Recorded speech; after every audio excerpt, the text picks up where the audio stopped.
Welcome back to the pod. We have Mike Fata on the show. Mike, thanks so much for doing this. Yeah, thanks for having me. So I want to dive right in. What gets you the most fired up right now? Like when you wake up this morning, what are you most excited about working on? It's a combination of things. For 20 years, I worked on one business, right? And one team and one mission. And now I'm well diversified and I really like that. So, but all of it's focused on growth. If I think about this week, I'm giving a keynote speech to one of the largest companies in Canada. I am coaching a couple of eight-figure entrepreneurs, shooting a bunch of 60-second pitch episodes. I'm doing a strat planning session with one of my portfolio companies. And so that diversity really keeps me interested, instead of just doing kind of one thing.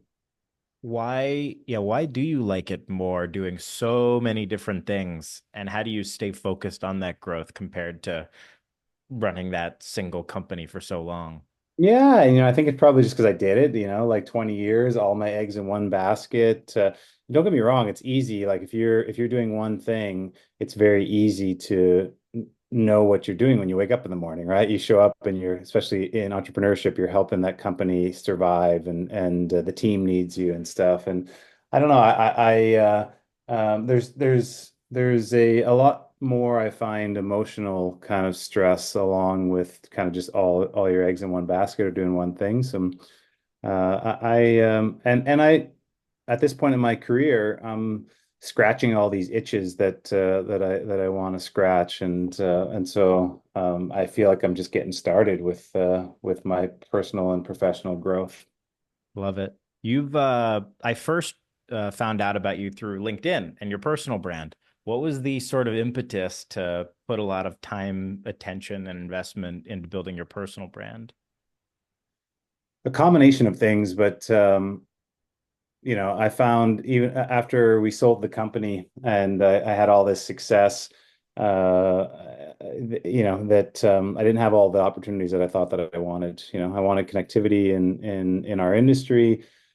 I started in business before social media, so connectivity was like through trade shows, and I'd go and we'd go to multiple trade shows a year and see all my friends and stuff. But when COVID happened and our trade shows got canceled, I was like, oh my God, how am I gonna see my industry friends and figure out what's going on new in the space? And so I took to LinkedIn and just kind of innocently was looking for all the people that I knew, and at the same time started sharing some of my maybe thought leadership, but some things that have happened in my life and my business. And I found that it was very therapeutic for me to do that. It was kind of like a therapy session that I could go to every day and just tell the world like what was going on and some of the things that I've learned and challenges that I've had. And now it's been 3 or 4 years, and there's quite a large community there, and I enjoy that connectivity and that reach with people. That's awesome. Yeah, one of the things I talk about a lot on this podcast, it's marketing focused, but just the value of personal brand. And obviously, there's reasons beyond just productivity or added value to your business, like you talked about it being therapeutic. What have been some of the business impacts for your personal brand since you started? Yeah. Um, Yeah, it's really all about the inbound, right? That's what I tell people is like you put yourself out there and then you're going to get an inbound of opportunities. So if I look now over the last like 4 years since I've been on, I was never into social media before. Like our business had social media, of course, to market to consumers, but I personally didn't have any accounts. And so over the last 4 years of being on LinkedIn and a little bit on Instagram, but mostly on LinkedIn, like all eight of my portfolio companies I'm involved in were through LinkedIn. I wrote a book and became a best-selling author because of LinkedIn. I'm a professional speaker now and do a bunch of keynote speak talks that are all come through LinkedIn. Um, I'm a growth coach and coach eight and nine figure entrepreneurs, and all of that comes through LinkedIn. A tremendous amount of media and PR and publicity and all that too. So it's kind of like nowadays I open the LinkedIn app on a daily basis and like what's waiting there for me, people are literally wanting to give me part of their company or invite me on their journey or their venture, like. And again, like even after I was successful growing $100 million business and we sold it for $419 million, like there wasn't an inbound pouring in of opportunities like that. And so that's the biggest one for me. That's awesome. And that's a lot of stuff. That's a lot of stuff, yeah. And it's just I feel like I'm just getting started. I think about like where is this going in 5 years, 10 years, 20 years from now, because when you put yourself out there authentically and the world really realizes who you are and what you're doing and the journey you're on, people want to be part of it, and you invite them to be part of it. Yeah, the authenticity part of it is underrated. I was just talking with someone earlier about how there are posts where you can get 1 million views and convert less than some with 10,000 because that person with 10,000 views was super authentic and unique and original. Because there's so many people that are going to share the same AI copy paste message of sorts, and the same sort of content just over and over again. And then there's people like yourself who are actually sharing your personal experience, which is a pretty wide moat. No one can compete with you on that. Yeah, and I think about it like again, maybe just because I wasn't into social media before, or just how my brain works. Like, I I think about LinkedIn like the 24/7 trade show. I've been 25 years at trade shows. What do you do at trade shows? You go there, maybe you're set up and you're selling something, but you're going there and you're like talking to your friends that you currently have. You're meeting new people. You're high-fiving people for an award that they won or a new product that they launched, and like all these things that are just like everyday processes. I find that is more important on LinkedIn than whatever fancy post or content creation you're going to have. It's like it's in the DMs, it's in the comments on other people's posts. Like that's where authenticity really stands out. Totally. Yeah, I met my entire team through social, whether it was seeing them doing things on their own that was clearly what we would be doing together if they were to come on board, um or just finding them doing awesome stuff on their own. I mean, there's so everybody's out there, and it's so fantastically easy to connect with anybody. It's really it's unbelievable. And I remember, just how much it's changed. So I started building brands on Facebook in like 2013. I was 13 years old. And back then on Facebook, you they didn't even let regular people create business pages. You had to like connect it to a personal account, and it was only in certain regions, and you couldn't direct message just anybody. So when you just zoom out a little bit and think about how much it's changed in the last, 11 years. 11 years ago, you could not DM someone directly. It's pretty incredible. And it might not be like that forever either. So where do you think things are going? I don't overly think about that. Like part of what keeps me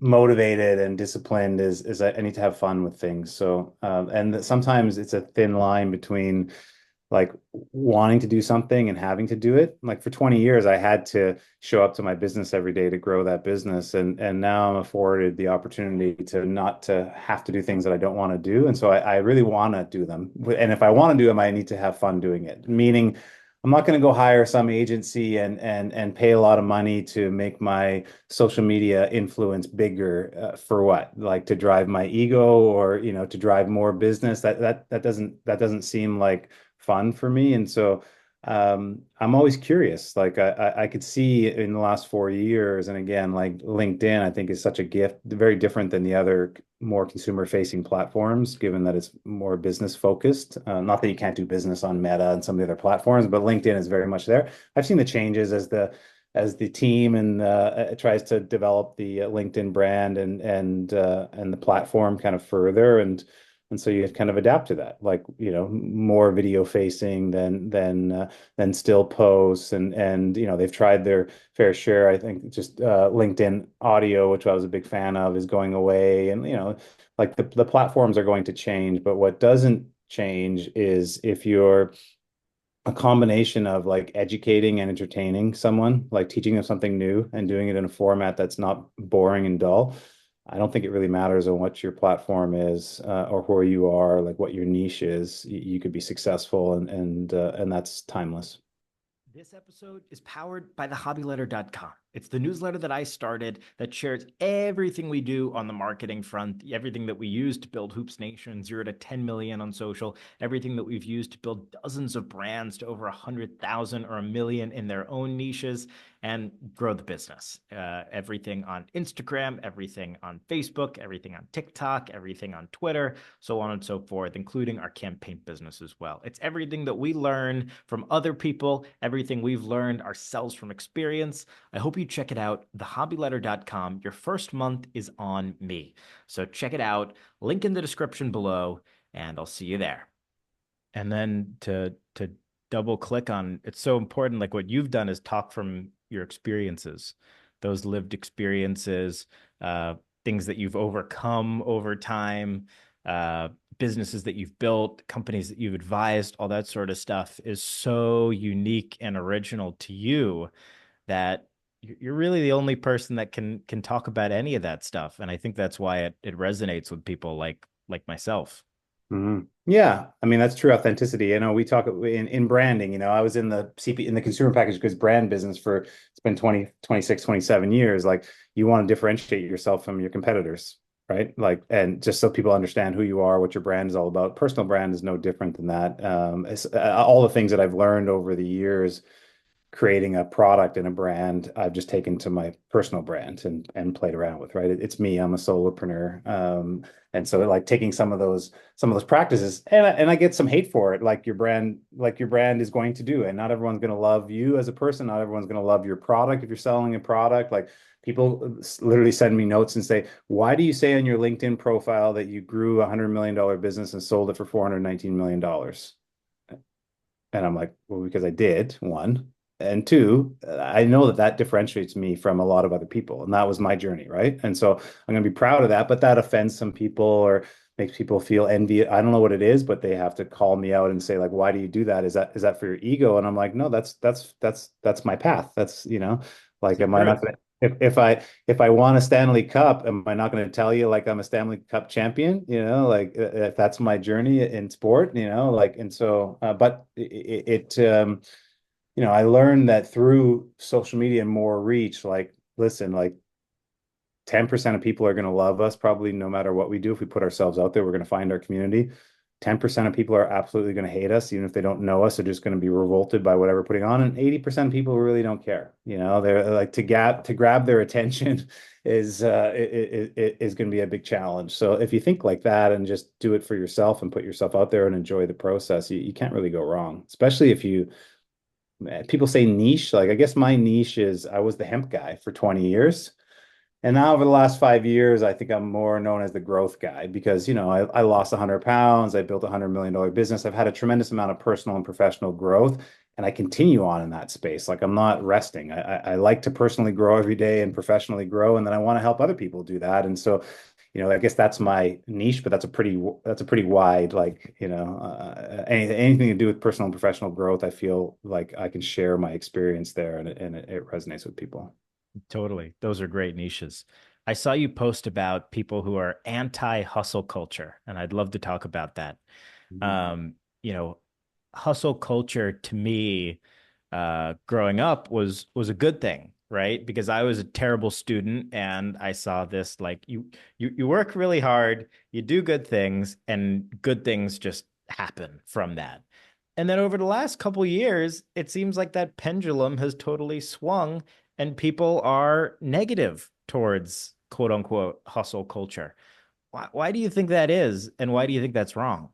Yeah, I mean, I think I put it out like saying it's an excuse for lazy people, right? Yeah, I think it's like many things. It got sensationalized through media, and then hustle culture got canceled.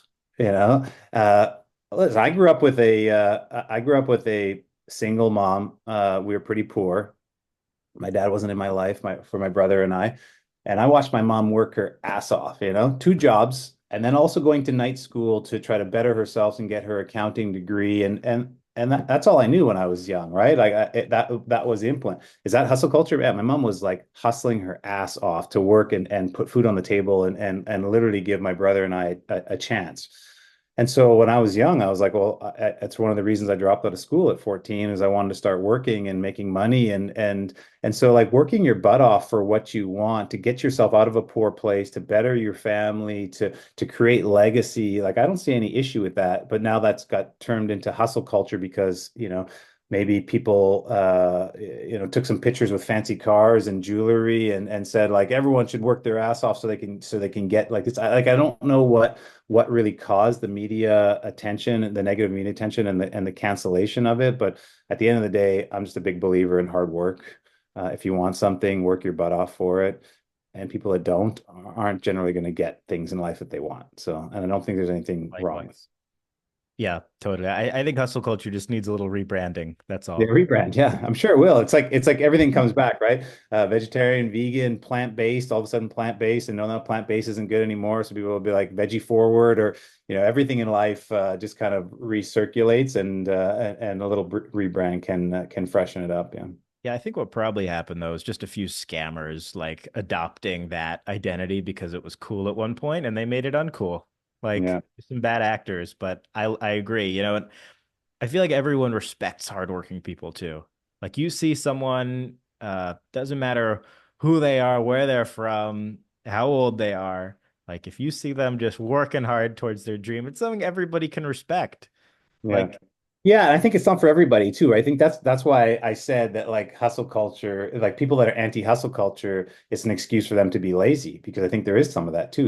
I think there's people that are physically out of shape and they're not doing anything good for their family. They're not working and they're using this like, oh, work-life balance. Work like, no, you're way out of balance if you want to use the term balance. Like you need to go out there and like put in some physical activity, put in some work, put it, and like and there's just a lot of lazy people out there. I know I was one, right? I was a 300-pound overweight teenager. I was lazy as fuck until I got my life in order and decided like I'm gonna go and really do something about it and make something of myself.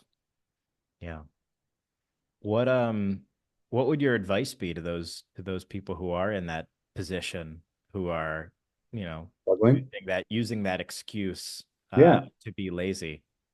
I think, put a growth plan together and then start chipping away at it, start executing. And it doesn't need to be complex, but if you're if you're out of shape, like start tracking things that you're putting into your mouth because most of physical shape is what we eat. And people have no understanding or no clue of what they're putting in their mouth every day. And creating a simple journal of that, it can help people make some radical change. Have a simple plan of like working out 3 days a week, whatever your workout is. Go for a walk your dog, lift up some heavy weights, like do something, right? And like, so having a simple plan and then just starting to execute on it. Like when I tell people, like, I was a 300-pound overweight high school dropout kid that then started chipping away at it, lost 100 pounds, got into a business, which being no business experience, should I have been able to start a business and grow it to $100 million? Not likely, but it was just chipping away at it, right? And having a plan and then redoing my plan each year. And that's what it takes, right? Just have a simple plan and then go out there and start putting some muscle to it. 100%. And you talked about this earlier in regards to your personal brand, but having sort of a long-term vision on things in general, was that a, an important thing for you? Because everybody obviously wants everything to happen overnight, and social even now sensationalizes, the quote unquote overnight successes, which everybody knows don't exist. Yeah. Um, how Yeah, important is I had a major turning point when, like, in 2019 when we sold Manitoba Harvest. It was a great success, but I also had a grieving process because we sold the business and I wasn't invited there anymore, and it just so happened that within a 5 or 6 weeks of that, my ex and I decided it was time to divorce, and my mom died unexpectedly, and so I had this triple grieving whammy process that I was like, wow, I can't show up to the business and the team that I had of 200 people that I had for 20 years. I can't be with my kids every other week because I'm divorced, and I can't go and even go see my mom, and so I had to, it took a lot to go work through that grieving, but I had to figure out then like what am I going to do next? Like what do I want the next part of my life to look like? it took, what people see now is 5 years of hard work setting it up. So yeah, I'm an author, I'm a speaker, I'm a growth coach. I have a portfolio of businesses that I invest in. I do a tremendous amount of mentorship, like all these things that I'm doing because I really want to be doing them. But it just started 5 years ago with like, uh-oh, like now I need a new plan and Yeah. I need to start working at that new plan. So that's why I believe that everybody can reinvent themselves. Like there's a tremendous amount of time in life. It doesn't always feel like that. Sometimes it feels like we're stuck in a rut or stuck in a process, stuck in one spot in life. But those hard times never last if we end up putting focused effort towards growth. Like it just you'll find yourself in a different place, and it doesn't take that long. No, and time, it goes so fast. Like it It picks just, up. Yeah, it picks up. See yeah. some, I think Alex Hormozy said it, like he put out the stat of saying like, oh, people think that when they're, 40 years old that they're halfway through life. I'm 48 years old. So you're like halfway through life, but you're like actually time speeds up at that part of life. So it's, you may be like two-thirds of the way there already, even though people will live to, I think the lifespan in the US is like 70 something and early 80s in Canada or whatever. So I started thinking, oh, wow. And it feels like that, right? Like my kids are 15 and 13 now, and it feels like that just flew by and stuff. So if meaning if you want to do something and you want to accomplish it in life, like just start now. Like write it down, put it on a plan, paste it up in front of your computer or right beside your bed or on your dresser or whatever. Look at it, stare at it every day, start taking action on it, and you can make that stuff happen. Yeah, I've joked before that your phone lock screen is the new version of a tattoo, so put it there too. Yeah, yeah, yeah. I like that. Um, you've worked with so many different businesses recently, and you decide to get involved in all sorts of businesses now. What are sort of the key things that you're looking for when deciding, this is a business worthy of my time and energy or investment? Yeah. It's been great that and this is part into LinkedIn and being on social. Like I've had thousands, literally a couple thousand conversations with founders over the last 3 or 4 years now. I built my business in the natural product space, so that's my lane. I understand it well. I understand how to put it together, product branding, distribution in Whole Foods and grocery stores across Canada, the U.S., and internationally, manufacturing, agriculture, like kind of that is my lane. And so, and I also it's my personal interest. Like I take my health really seriously, and so drawn more to those type of products but my investment thesis is quite simple. It's products that I have in my house that I love, I eat or use on the regular, like, and they're I say like there needs to be like twice as many of them on the shopping list because we just consume them that much. And then I meet the founders, and they're great people that I also want to have at my house and like have over for dinner and do strategic planning and hang out, like because it takes that in from an investment standpoint, right? And then from there, it's like the business fundamentals part stage because I'm not a startup, I'm not an angel investor, I'm a venture growth investor. So a business that's like $5 or $10 million in revenue that wants to grow to 50 or 100. I know that path really well. You know, I'm into manufacturing. I like businesses that do their own manufacturing because there's a whole bunch of like moats and ways to improve margin and competition and stuff. And so the profitability, the growth aspects of the business, like kind of that third, but really product and people like right up front is the foundation of it. And that's why I believe that my portfolio companies overall is becoming really successful because it's the product and people involved. That's awesome. Yeah, use combination of using products and investing in those that you love and great managers, and then obviously the business has to be Yeah, sound too. yeah, and the flip side of that, just is when I made money and all of a sudden I had to invest my money because you have to invest in something. And I did the traditional like money market investments, and then I started making money, and I realized the companies that I was making money off of, and I was like, well, this doesn't like I don't want to make money off of Coca-Cola or a business that makes like war weapons, or like there's things that you'll make a lot of money in the market if your money manager puts those into. And I just felt bad looking at the reports after and saying like I'm supporting these companies when I want to make this world a better place, a healthier place, and I want to put my money to work there. It may be harder to make money that way, but that's important to me, so I can sleep soundly at night. And I have nothing against anyone that chooses that other path. It's just it's not for me, right? Like I have a conscience that won't allow me to go there. That's awesome. Good for you. What are some of the businesses you're most excited about right now? Well, I mean, of my portfolio, there's five that I'm active in. So, Midday Squares, which I'm wearing the MDS hoodie today, but Montreal-based, functional chocolate brand that's just taking the world by storm. So, unless you're under a rock, you probably saw some of their social content. Great Um, marketing. Yep. yeah, great marketing. Bloom, which is also another Canadian brand based out of Vancouver, that's into latte powders and functional beverage mixes, electrolytes and stuff. Super Belly, great product, great entrepreneur.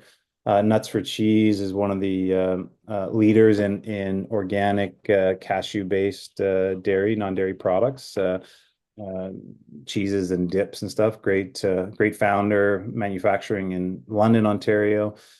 Purposeful Snacking is a new snack brand that's popcorn, purple ancient grain purple popcorn, and Cool. we made 25% of the profits to kids charities in need. So there's a Wow. purpose behind the business. And yeah, those are it keeps me kind of active and in the space of like how do I help these entrepreneurs and businesses, and as my reach continues to grow as well. I have a bunch of friends in the industry, whether they're retail buyers or distributors or brokers or investors that want to also support the brand. So I'm realizing that's helpful too now. I don't like to think 100%. about myself as an influencer, but I believe that I have influence on some of the things that I'm focused on.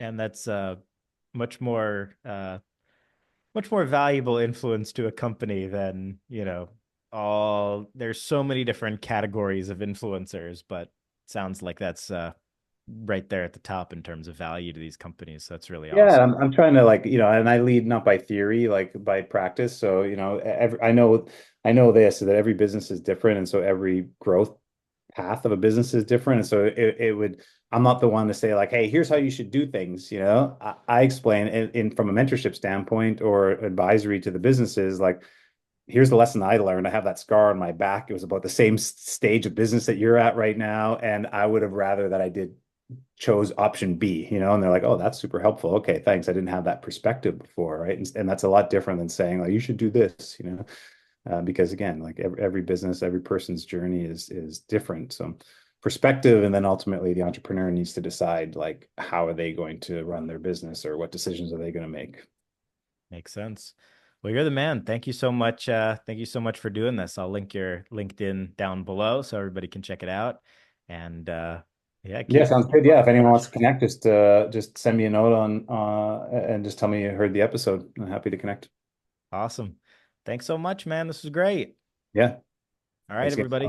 See you next time. Peace.